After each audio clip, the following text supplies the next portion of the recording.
अजब आधी रात जो मुखे सोहणो सरवरो याद पियो निंड नेरन जी फिटी वई हो हर याद पियो। सुभान अल्लाह सुभान अल्लाह। अजब आधी सोहणो सरवरो याद पियो निंड नेरन जी फिटी वई हो हर याद पियो। इश्क बारण बारिया मुतबाद मदीन जा सारिया मदीन जा सारिया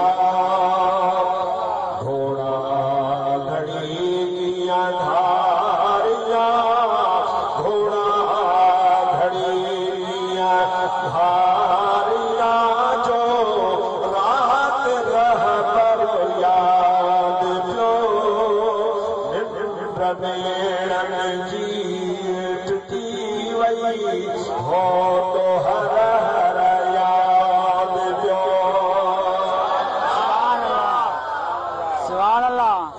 खड़ो जो थकजी पिया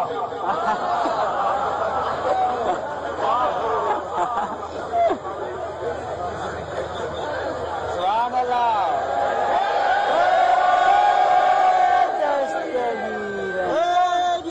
थकाओ मां छा चयो तव्हां छा चयो मूं चयो त जेके थका होसीं हथ खणो सभिनी खणी हथ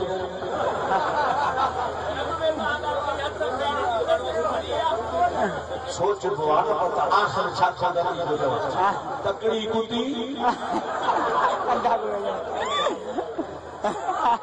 सुभान अल्लाह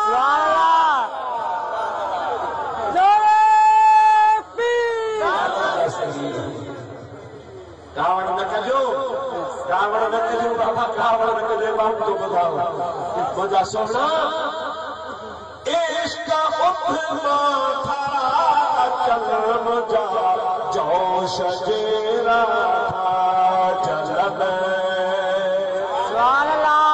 इश्क उथंदो था चलम जा जोश जेरा था जलल सिंध में सिसायल किया रहल सिंध में सिसायल किया रहल जंहिंखे मुंडवरो याद पियो निंड नेरन जी फिटी वई हो तो हर याद पियो। सुभान अल्लाह।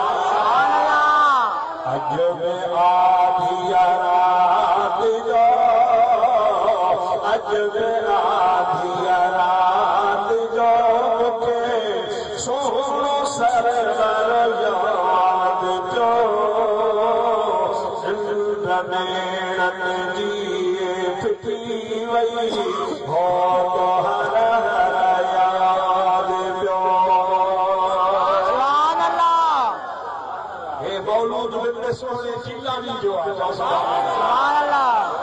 सोहणे अब्दुल कादिर जो बचड़ो आहे सैयद ज़ैनुल आबिदीन शाह नौराई शरीफ वारो जो सुभान अल्लाह। ज़ईफ़ ज़ैनल खे ससे